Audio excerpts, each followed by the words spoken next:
Me chamo Irã, né? Eu atualmente faço doutorado em filosofia e eu fui convidado pela professora Anita Brumer a representar uma pesquisa, quando ela foi minha orientadora, há 15 anos atrás já, relativa então ao cemitério União Israelita em Porto Alegre.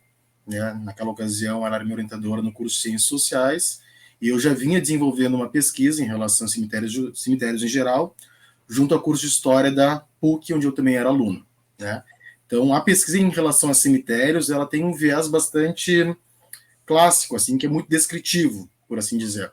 Né? E quando eu comecei a me interessar por isso e a Anita me convidou a pesquisar com ela, justamente eu queria atribuir um viés analítico a isso tudo.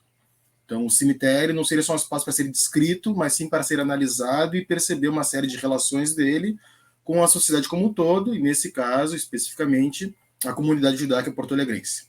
Né? Então, resultou dessa pesquisa um artigo que foi publicado na época pelo Arquivo Histórico Judaico, né, brasileiro, né, que tem sede em São Paulo, e no encontro do arquivo eu apresentei a pesquisa que segue, né, a apresentação. Eu vou usar os mesmos slides daquela ocasião, então, eu encontrei os slides e vou aproveitar para utilizá-los agora de novo. Então, naquela ocasião, eu dei como nome Palco para a Vida, e aí já tem um pouco de conversa a ser feito, porque atualmente as pesquisas cemiteriais em relação aos cemitérios em geral, elas tentam atribuir ao cemitério um espaço pedagógico, por assim dizer.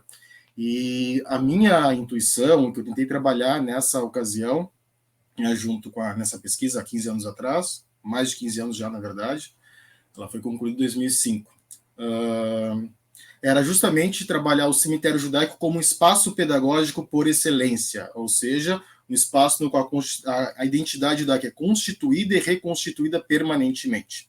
Né? Então, aqui na abertura, uma frase clássica do Fustel de Coulanges, eu não me recordo bem da obra, eu acho que é a Cidade Antiga, que eu tirei essa citação, mas justamente essa sabedoria dos antepassados que são invocados em relação à existência e para atribuir um certo sentido mais, vamos chamar assim, mais autêntico em relação à própria vida. Né? Um pouco nesse sentido, um pouco também na perspectiva do que se chama de experiência autêntica, que aparece bastante também na obra do Walter Benjamin. Então, pedi para dar uma adiantadinha nos slides, né, para a gente seguir a apresentação. Então, eu tinha como objetivo justamente esse, né? A partir do cemitério, buscar evidenciar quais eram as mudanças culturais identitárias na comunidade judaica porto-alegrense a partir do estudo específico do cemitério União Israelita. Só para contextualizar o pessoal, Porto Alegre tem 3 cemitérios judaicos, o mais antigo na Tristeza, e depois o cemitério do União Israelita e o cemitério do Centro Israelita. Né? Até meados do século XX, não havia em Porto Alegre uma sociedade que cuidava das questões fúnebres, né, a Hevra Kadisha. Então, cada instituição tinha por conta, né, cuidar do seu Campo Santo. Então, o Campo Santo do União, ele foi constituído em 1910, né, logo após a imigração judaica organizada para o Rio Grande do Sul, em função da política do Barão Hirsch, né, e o primeiro enterro no União não é um enterro feito com uma pessoa que recente é falecido, é uma exumação, que é uma coisa muito sui generis no cemitério. Ter o primeiro enterro, uma exumação. É bastante interessante isso. Ela estava em outro cemitério, acho que era uma criança, se não me engano, faz muito tempo que eu trabalhei com isso. E ela foi exumada, acho que da Santa Casa, um outro Campo Santo, então foi realocado o corpo dentro do União Israelita.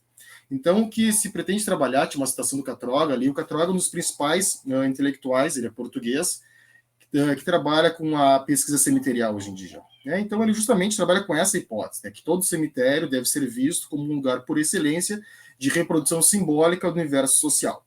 Né? Então, a gente tentou, de certa forma, trabalhar o cemitério justamente como se fosse de reprodução, na verdade, de discussão, de elaboração da própria identidade judaica no Rio Grande do Sul, em especial em Porto Alegre. Então, pode avançar já, Sérgio, para mim, né? Justamente o que a gente tentou trabalhar é o cemitério como uma coisa permeada, né? Ele não é um fechado em si mesmo. Ele, ao mesmo tempo que reflete a sociedade mais ampla, ele é um espaço de reprodução dessa sociedade. Então, ele é, mais, de certa maneira, um espaço reflexivo em relação à própria identidade. Né? Então, ao mesmo tempo que a sociedade mais ampla, a comunidade judaica, se materializa no cemitério, o próprio cemitério, né, e os cultos, o que se faz nele, né, os rituais, eles servem também como forma de reconstituir, reelaborar, ressignificar e dar sentido à própria identidade judaica. E nesse sentido, né, uma coisa que eu sempre pensei, cada vez se confirma mais, que não há nada na cultura judaica que não tenha algum viés pedagógico. Né? Para mim isso é muito claro cada vez mais, Então, acho que o Sérgio já avançou, né? Está colocada como eu trabalhei essa questão. Eu trabalhei com 3 séries. Então, eu fiz a observação do cemitério, né? E procurei datar a sequência dos túmulos. E nisso eu trabalhei 3 séries. A primeira série, logo após a imigração, uma segunda série que se constitui nos meados do século XX e uma terceira série a partir dos anos 70, né? Então, como é que vai se organizar isso materialmente, né? Num primeiro momento, pode até já avançar o slide, por favor, tem a constituição do cemitério de uma maneira muito próxima a qualquer cemitério da capital. Então, a forma de usar elementos simbólicos, os materiais constitutivos, a parte estética em geral, é muito próximo ao cemitério da Santa Casa, ao cemitério luterano, até porque quando há imigração judaica para Porto Alegre, muitas vezes questões específicas religiosas não eram bem trabalhadas. Eu acho que é importante salientar que, uma vez da imigração, em 1904 para Philipson, quando estabelece em Porto Alegre a comunidade, e é alguns anos depois fundado o Centro Israelita, o Moisés Zeric conta no livro de memórias dele, em relação à imigração judaica, que foi construída uma estátua de Moisés em cima do Shil, em cima da sinagoga, o que é o interdito lá pelas tantas. Então, lá pelas tantas, se pensou, né, se refletiu e viu, não, uma estátua de Moisés não pode ficar em cima de uma sinagoga. Por isso é uma forma de lidar com o simbólico que não é tipicamente judaico. Então, esse primeiro período, de alguma maneira, reflete essa identidade judaica que era permeada por questões simbólicas, estéticas, que dialogavam com a questão mais ampla.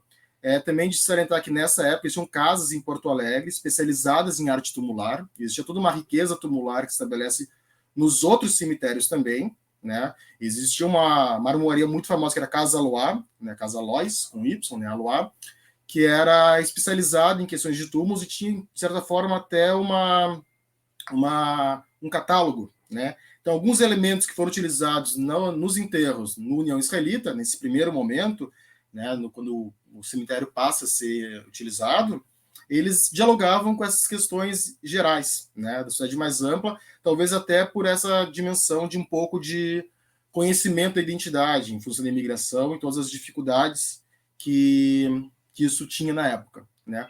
O segundo momento que eu tento traçar é justamente quando a gente tenta negociar as fronteiras identitárias mais estricto senso da comunidade judaica porto-alegrense, né? E naquela ocasião nós relacionamos isso com a ideia da Constituição, né, e da necessidade de uma identidade judaica que, de certa forma, corroborasse para a edificação, por assim dizer, do Estado de Israel, né? Então ela se uma coisa sinérgica entre a organização local, né, e a organização também da comunidade judaica construindo o Estado Nacional. Então, seria uma forma de relacionar a organização local com a organização geral, né, em função até, por exemplo, da questão sionista.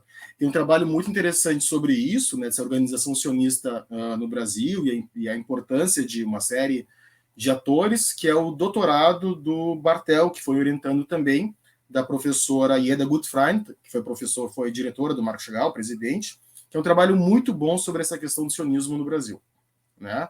Então, nesse período, o que vai começar a acontecer? Se padroniza do ponto de vista de uma estela e de uma lápide, né? Então, os túmulos são muito parecidos na maior parte dos casos. E sempre vai haver o que é padrão, né? A separação de gênero, de um lado e de outro da viela principal, e dos suicidas. Isso já acontecia no primeiro momento, mas nesse segundo isso é bem marcado.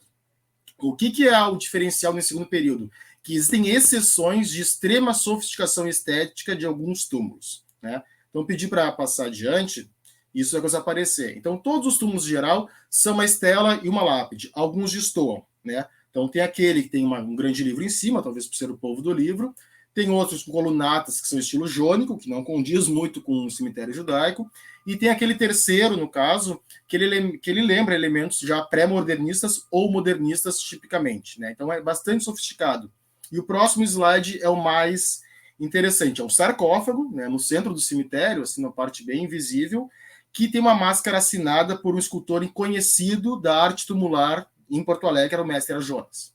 Então, aqui tem uma questão da distinção social, né, o que a gente trabalhou nessa época, a partir da sofisticação estética de alguns túmulos dentro de um espaço que estava se encontrando completamente padronizado. Então, acho que no próximo slide, né, da próxima série, vai aparecer essa padronização de uma maneira mais clara. A terceira série que nós trabalhamos, né, qual era a ideia? Que a padronização ela permanece, de certa maneira, né, mas cada vez há menos, né, rigidez nos parâmetros de organização do cemitério.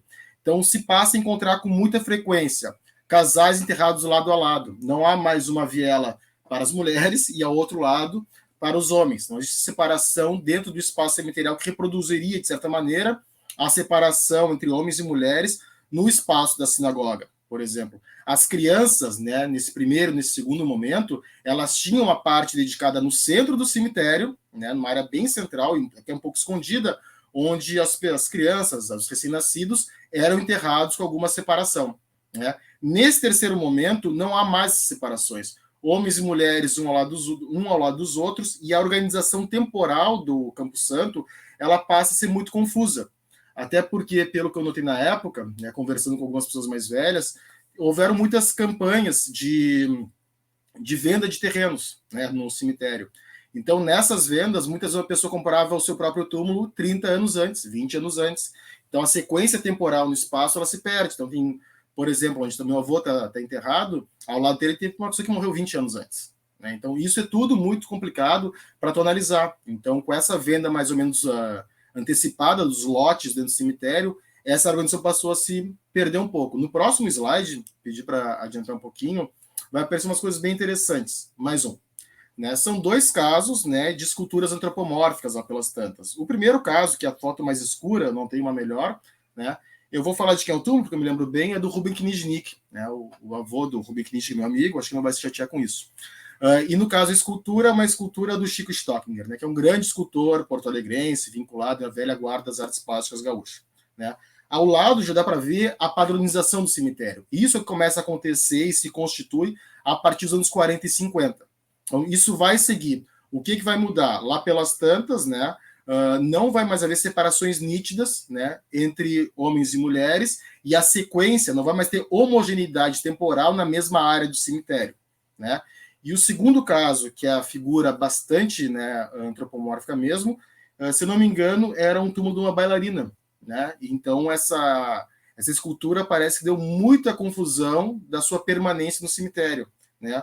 Dada uma certa interdição, né, de antropomorfismo e esse tipo de prática simbólica dentro de cemitérios judaicos. Né? Então, mais ou menos é isso, né, que eu tentei organizar em relação à sofisticação e coisas que são muito padronizadas e muito típicas a partir da segunda etapa, era não ter mais tanto as inscrições, né, em hebraico, cada vez elas vão diminuindo mais, né? Não tem mais nome em hebraico, datas em hebraico, a questão mais de poder realizar os ritos fúnebres pela tradição vão se perdendo, né?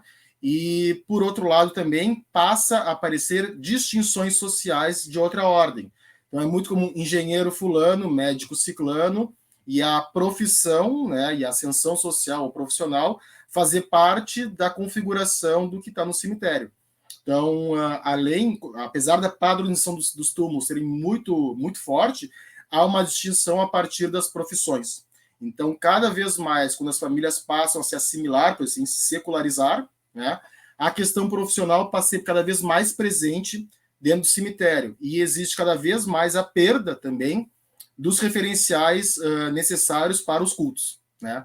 Então, muitos túmulos mais recentes, né, aparece ali de um suicida, por sinal, que eu tirei foto de um túmulo interessante, já não aparece as informações necessárias, o dia e ano de morte, em função do calendário judaico, muito menos o nome da pessoa ou a filiação da pessoa. Né? E aparecem sempre as distinções, isso é padrão, dos Kohanim, que é as mãozinhas para cima, ali no caso da figura na esquerda abaixo. Então, eu organizei essa pesquisa mais ou menos buscando trabalhar essa sequência, no qual tu vê três formas, né, três séries temporais, que por fora elas são mais ou menos homogêneas, mas quando tu passa a analisar, né, internamente as séries, tem muita riqueza. Né? E essa riqueza está nos detalhes, nas filigranas. E isso não vai ser apresentado aqui, é um material que até não vou localizar agora, que eu não achei muitas fotos que eu tinha e algumas fichas. Né?